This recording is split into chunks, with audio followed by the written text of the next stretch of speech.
지난주에도 그러므로라고 이렇게 3장 1절에 시작되었고 오늘도 그러므로라고 이렇게 말씀이 시작되고 있습니다. 이 골로새서 3장에 또 우리가 후에 12절에도 보면 그러므로라고 이렇게 계속 나오고 있습니다. 말씀드렸지만은 그러므로는 그 인과관계가 우리에게 있는 것이 아니라 하나님의 편에 있습니다. 하나님 안에서 그러므로 하나님이 은혜를 베풀어 주셨으므로 하나님이 우리를 이끌어 주심으로 또 우리가 빛의 자녀가 되었으므로 이제는 옛사람이 죽고 새 사람이 되었으므로 그래서 우리가 이 그러므로라는 이 말씀에 어떤 세속적인 그런 공로와 또 세속적인 그러한 인과관계를 이야기하는 것이 아니라 신적이고 거룩한 그러한 인과관계로 우리가 그러므로라는 말씀을 봅니다. 이 그러므로가 우리의 정체성을 드러냅니다. 내가 누군가라는 영역에서 그러므로라는 부분이 정확하게 고백이 될 때 그것이 바로 우리의 정체성입니다. 내가 누구이므로 나는 어찌어찌 해야 된다. 이러한 정체성입니다. 사람마다 다 세상에서도 내가 어느 가문에 속하고 또 내가 어떤 학파에 속하고 이 그러므로를 많이 가지고 살고 있습니다. 그러나 우리는 유일하게 하나님이 전적으로 우리에게 은혜를 베풀어 주셨으므로 모든 것이 하나님으로 말미암고 그로 인하고 그에게 돌아가므로 이제 오늘 말씀에서는 땅에 있는 지체를 죽이라라고 이렇게 말씀하고 있습니다. 땅에 있는 지체라라는 말이 무엇입니까? 지체라는 말은 손과 발을 이야기합니다. 땅에 붙어 있는 손과 발, 또 땅의 것을 찾아서 헤매는 그 손과 발, 끊임없이 취하려고 손을 뻗치고 끊임없이 또 추구하려고 발걸음을 내딛는 그 손과 발을 땅에 있는 지체다라고 이렇게 말하고 있습니다. 우리는 다 거듭나서 이제 예수 그리스도의 것이요 우리의 손과 발도 영의 것을 추구하고 영의 것을 우리가 얻으려고 손을 뻗쳐야 되는데 여전히 땅의 것에 욕심을 가지고 땅의 것을 더 지으려고 하고 땅의 것을 더 밟으려고 하는 그 우리의 옛사람에 속한 것 그것을 땅에 있는 지체다라고 이렇게 말하고 있습니다. 갈라디아서 말씀으로 보면 육체의 소욕에 속한 영역들 이게 바로 땅에 있는 지체입니다. 땅에 있는 지체가 무엇입니까? 첫째로 거듭나지 않은 자연적인 것은 다 땅에 있는 것입니다. 무엇이든지 하나님 앞에 의미가 있는 것은 거듭나야 됩니다. 거듭나지 않고 생생하게 있는 것은 그것은 하나님이 받으실 만한 것이 못 됩니다. 세상에서는 자연적이다라고 해서 그저 있는 것을 귀한 것으로 여기고 그 자연으로 돌아가자라는 그런 슬로건이 한때 있었고 그것은 자연주의니 자연파니 자연학파니 여러 가지 그러한 조율가 있지만 우리 성도들은 기본적으로 자연에 머무는 것조차도 아닙니다. 거듭나는 것입니다. 거듭나서 자연을 바라봐야 됩니다. 거듭나서 하나님이 지으신 것을 바라보고 저 자연조차도 다시금 허무한 것에서 굴복하는 데서 벗어나야 됩니다. 자연이 궁극적인 것이 아니요 자연도 피조물이 허무한데 굴복한다라고 했으니까 자연도 온전한 것이 아닙니다. 자연도 궁극적인 것이 아닙니다. 그래서 거듭나지 않은 것, 자연적이라고 우리가 부르는 것은 다 땅의 지체에 속한 것입니다. 우리는 전적으로 부패하고 전적으로 무능한 그러한 원죄에 속했기 때문에 어린아이가 아주 예쁘고 순수하고 어린아이가 참 하나님의 영광의 도구로 찬미의 도구로 그렇게 이 세상에 태어나지만은 아무리 어린아이조차도 그 자체로 절대적으로 하나님 앞에 순수할 수가 없습니다. 왜냐하면 날 때부터 다 우리는 죄와 사망 가운데 나기 때문에 그렇습니다. 그래서 먼저 땅에 있는 지체를 죽인다는 것은 우리가 영적으로 거듭난 것을 추구하고 영적으로 하나님의 은혜 가운데 속한 것을 하나님께 되돌려 드리는 그러한 삶을 사는 것, 거듭난 그런 자리에 서는 것이 바로 땅에 있는 지체를 죽이는 것입니다. 아무리 귀한 것, 아무리 내가 얻은 것이 귀하더라도 거듭난 것에 견줄 수가 없습니다. 이 세상에는 세 가지가 있습니다. 자연적인 것과 또 후천적으로 획득한 것과 그리고 거듭난 것입니다. 어떻게 보면 우리는 거듭난 것은 그저 받은 것이고 공짜니까 이것은 뭐 크게 자랑할 것도 없고 또 내가 노력이 들어가지 않았으니까 내세울 것도 없고 그래서 자연적인 것이 그나마 괜찮은 것이고 가장 괜찮은 것은 내가 획득한 것, acquired, 내가 얻은 것이 가장 귀한 것이다. 그래서 열심히 땀을 흘려서 내가 얻은 것이 귀한 것이다 라고 말하기 쉽지만 사실 그 순서는 잘못된 것입니다. 가장 귀한 것은 하나님이 우리에게 그저 베풀어 주신 것입니다. 그저 구원하시고 그저 우리에게 은혜의 선물로 주신 것, 그것이 가장 귀한 것입니다. 나에게서 무엇을 자랑할 것인가? 우리가 가장 먼저 자랑해야 될 것은 거듭난 것을 자랑해야 됩니다. 열심히 내가 노력해서 무슨 명예를 얻고 그것이 가장 귀한 것이 아니라 내가 가장 먼저 자랑할 것은 거듭난 것입니다. 하나님이 나에게 은혜를 베풀어 주신 것을 자랑해야 됩니다. 그것이 십자가를 자랑하는 것이요, 그것이 그리스도만을 자랑하는 것입니다. 그래서 땅에 있는 지체를 죽이는 것은 거듭난 것을 가장 귀한 것으로 여기는 그것이 가장 중요한 것입니다.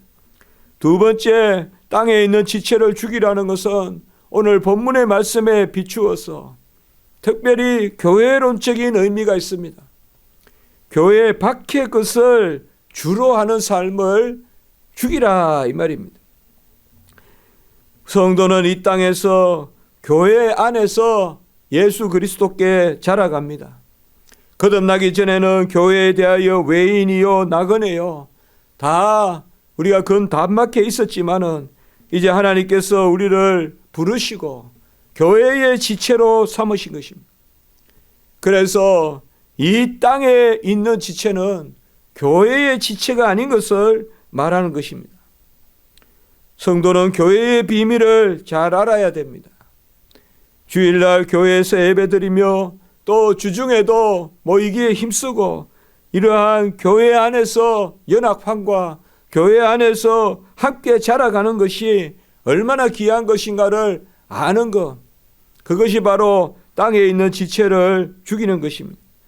교회의 일은 다 하고 남아서 하는 것이 아니라 가장 먼저 손을 뻗쳐서 가장 먼저 우리가 발걸음을 옮겨 놓아야 될 것이 바로 교회라는 것을 우리가 기억해야 됩니다. 저는 목사였지만은 여지껏 많이 교회 중심으로 그렇게 살아왔는가 싶은 생각을 요새 하게 됩니다. 이곳에 틀을 옮기고 많은 그러한 생각을 해야 되고 이거 끝나면 또 저거 있고 끊임없이 종일 신음하면서 이제 내가 목사인갑다 하는 생각을 한번 해봤습니다. 내가 여태껏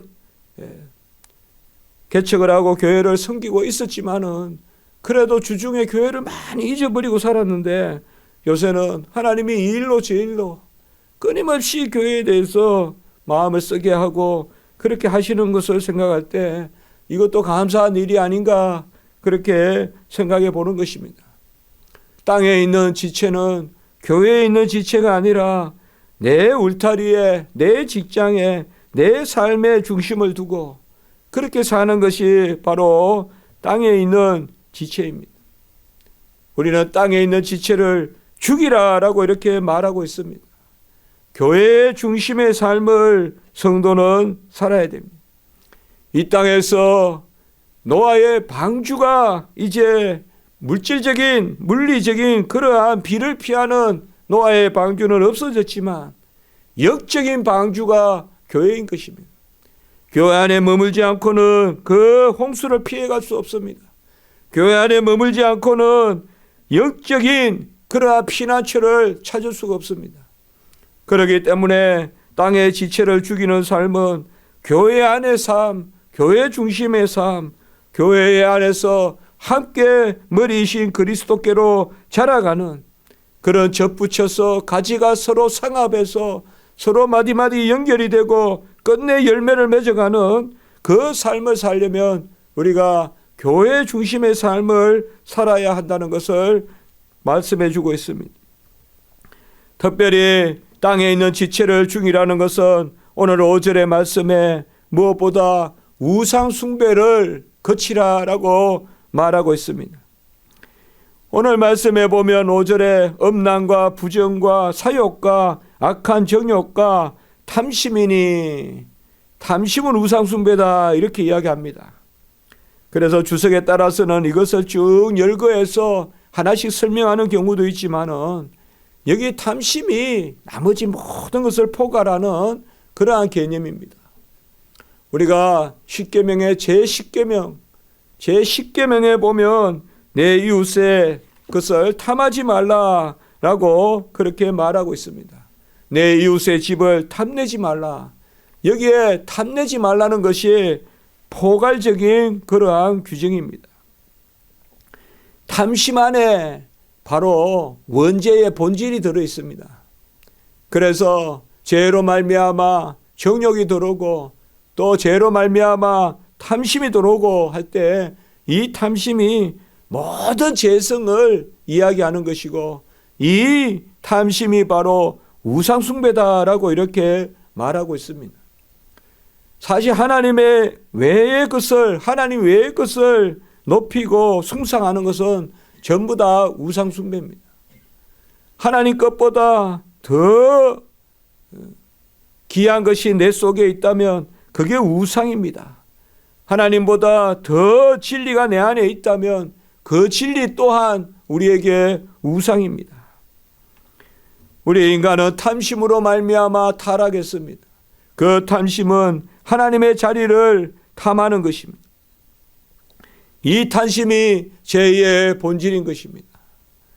어쨌든 우리는 내 마음을 먼저 내세워서 하나님께 요구하고 하나님 앞에 때를 쓰고 하나님 앞에서 불평하고 하는 것이 아니라 하나님의 뜻을 먼저 내세워서 하나님이 그리 하라 하시니까 그것이 나에게 복되다라고 이야기하는, 하나님이 가라 하시니까 가야 되겠구나, 또 하나님이 이렇게 이끄시니 그렇게 끌려가야 되겠거니 하면서 우리가 그 자리에 서는 것이 바로 탐심을 버리는 것입니다.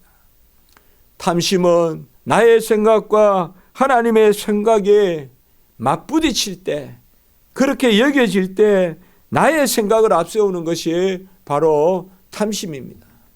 그 탐심이 우상숭배다라고 그렇게 말하고 있습니다.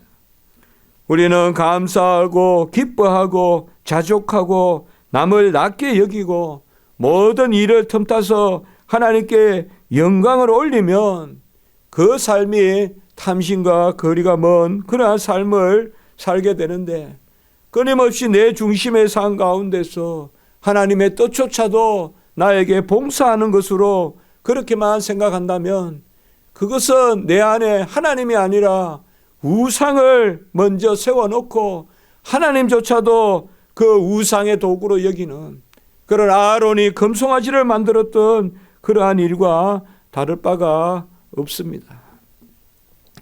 탐심은 우상숭배다라고 이렇게 말하고 있습니다. 주의 일도 탐심으로 하는 것이 아닌 것 같습니다.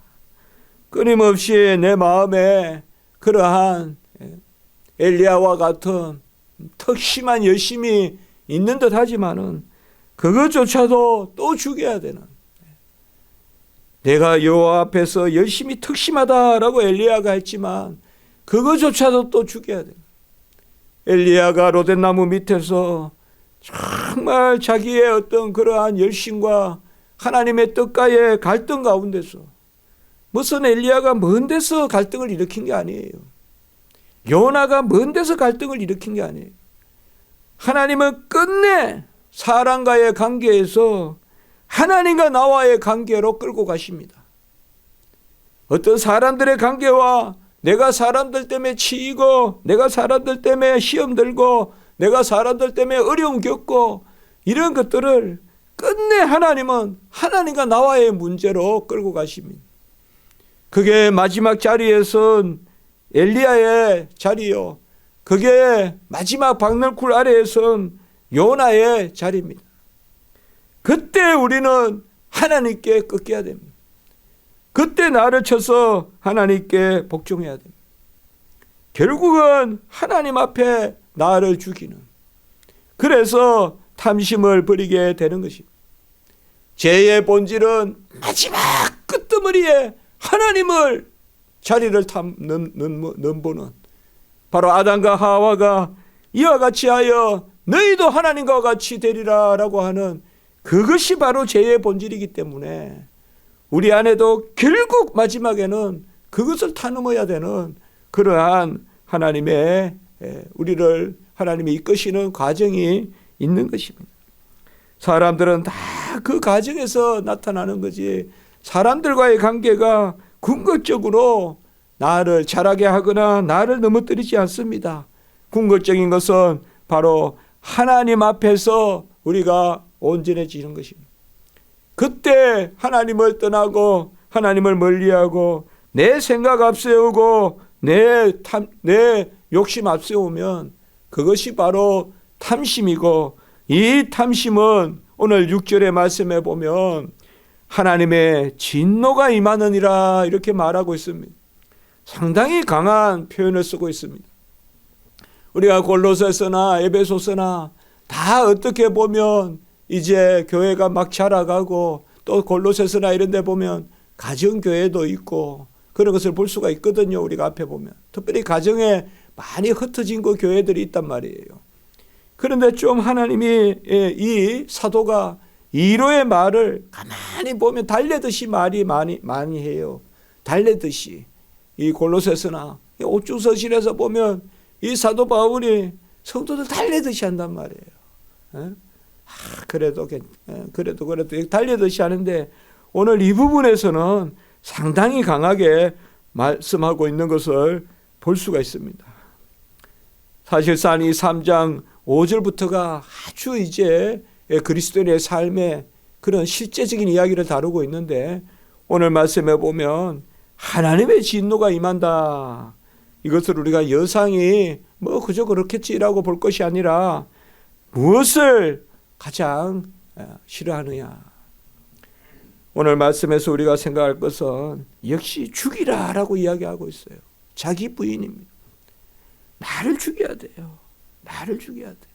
이 새벽에도 나를 죽여야 되고 오늘 종일 나를 죽여야 되고, 내가 없어져야 하나님이 영광받고 땅에 있는 지체와 영에 속한 그 영적인 지체가 함께 공존할 수가 없다는 거죠. 바로 땅에 있는 지체를 죽여야 그때 하늘 문이 열리고, 땅에 있는 지체를 죽여야 진정한 내 영이 즐거워하고 내 영의 소욕을 우리가 추구할 수가 있고, 그래야 하나님 앞에 거룩한 백성으로 자라가는 것입니다. 주의 일로 인한 근심이 있고 억눌림이 있고 답답한 것이 있고 억울한 것이 있고 약한 것이 있고 많은 것이 있더라도 그것으로 말미암아 내 육적인 지체, 땅에 있는 지체를 죽인다면 그것이야말로 하나님의 큰 은혜가 아니겠냐 이 말이에요. 쌩쌩할부하고 내 발걸음 믿고 내 팔의 근육 믿고 손 믿고 힘 믿고 다니다가는 그것이 어찌 하나님께 복된 것이겠냐. 우리는 사도 바울의 모습에서 막 힘이 있고 내뻗고 내지르고 하는 그런 게 아닙니다. 사도 바울은 가장 힘 있는 일을 감당했지만은, 가장 예수님 이후로 최고의 사도로 하나님이 사용하셨지만 주님의 제자로 최고의 마지막 날 만삭되지 못한 자와 같이 마지막 하나님이 제자로 부르셔서 사도로 부르셔서 크게 사용한 종이지만 우리가 면밀히 보면 사도 바울은 끊임없이 억눌리고 끊임없이 근심하고 끊임없이 답답하고 오죽하면 나에게 크게 근심이 있는데 교회를 위하여 답답함이 있다고 이야기했고 오죽하면 내가 자랑하는데 약한 것을 자랑한다고 이야기했겠습니까? 내가 약한 것을 자랑한다라고 이야기했어요. 제가 젊을 때는 이런 말들을 잘 모르겠던데 이제는 보면 조금 이런 말씀들이 좀 더 크게 이해가 되는 것 같아요. 오죽하면 약한 것을 자랑한다라고 했겠어요. 약한 것에 배해야 돼요. 억눌리는 것이 배해야 돼요. 답답한 것이 배해야 돼요. 저 어젯밤에 그 생각해 봤어요. 답답한 것이 배이는 삶을 살아야 돼요. 억눌리는 것이 배여야 돼요. 억울한 것이 배여야 돼요. 그때 하나님이 영감 받으십니다. 그때 하나님이 영감 받아요. 기쁜 게 배이고 시원한 게 배이고 쌩쌩 내지르는 게 배이고 그냥 할 말 다 하는 게 배이고 그래서 그냥 싹둑싹둑 다 잘라버리는 게 배이는 게 아니라 억눌리고 답답하고 약하고 억울하고 무엇보다 내 자신에 대해서 정말 내가 이거밖에 안 되냐 내 자신에 대한 엘리야와 요나와 같은 그러한 내 자신에 대한 하나님 앞에서의 그러한 연약함조차도 우리가 배워야 됩니다. 오늘 말씀에서 한번 생각해 봅니다. 땅에 있는 지체를 죽이라면 그럼 무엇이 살아나겠습니까? 하나님은 그저 죽이라고 하겠습니까? 무엇을 살리려고 죽이려고 하는데 하늘에 있는 지체, 영적 지체가 우리 안에 자라나야 됩니다. 과연 우리에게 영적인 손의 힘은 얼마나 있는지 우리에게 영적인 발은 얼마나 자라 있는지 아직 어린아이 같지 않은지 아장그름을 걷고 있지 않는지 한번 생각해 볼 일입니다. 육체의 경건은 조금 유익한 데 있다 그랬지만 바로 하나님 앞에 영적인 경건이야말로 아주 유익하다. 그러면서 금생과 내생의 환난과 또 시험을 말씀하고 있지 않습니까? 정말 우리가 성도라고 하면서 보이는 지체, 보이는 팔과 다리 그것을 흔들고 그걸 힘을 자랑할 것이 아니라 정말 내가 영적으로 아장그름을 하고 있는지 영적으로 얼마나 큰 걸음을 내딛고 있는지 얼마나 내가 영적으로 강한 팔과 편 손에 하나님의 역사에 휘둘려서 붙잡혀서 내가 주님의 도구로 사용되고 있는지 참 제가 저를 봐도 정말 하나님 앞에 많이 자라야 되겠다 그 생각을 하면서 이 말씀을 준비해 봤습니다. 오늘 말씀에서 사도 바울은 결코 우리를 낙담하게 하려고 하는 것이 아니라 같이 합니다. 자라게 하시는 분은 하나님이시니 그 말씀을 생각합니다. 내 지체를 죽이고 자라게 하시는 분은 하나님이시니 내가 씨를 뿌리고 아볼로가 물을 주어서 돼. 우리 교회도 그 생각합시다. 우리가 씨를 뿌리고 물을 주고 작은 정성을 드립니다마는 그러나 하나님은 다 살펴보실 것입니다. 어느 구석에 휴지 하나 줍는 것이라도 어느 계단을 오르내리는 그 발걸음도 하나님이 다 헤아리실 것입니다. 자라게 하시는 분은 하나님이시다. 이것을 생각하시고 내 안에 억눌림과 내 안에 답답함과 내 안에 연약함을 자랑한다. 이것이 바로 참 귀한 하나님의 자녀의 은혜가 아닌가. 내가 지금 억눌림이 있다면 그것이 내가 잘 먹고 잘 살기 위한 억눌림이 아니라 주의 일을 위한 억눌림이라면 그것이야말로 복된 것이 아닌가. 우리가 이렇게 생각을 하고 감사해야겠습니다. 기도드리겠습니다. 거룩하고 자비로우신 하나님 아버지, 여전히 죽이지 못한 많은 부분들이 있습니다.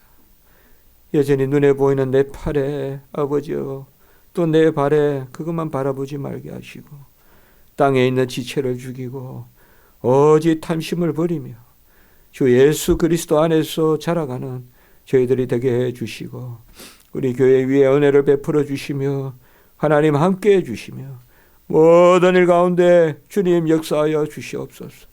우리는 심히 연약하고 심히 아버지여 부족하지만 하나님 전능하시고 하나님 부요하시며 하나님 모든 것 헤아리시며 하나님 친히 모든 일을 행하심으로 우리에게 은혜를 베푸셔서 우리는 그저 하나님의 장중에 붙들린 그러한 도구로서 사용될 수 있도록 주님 인도해 주시옵소서.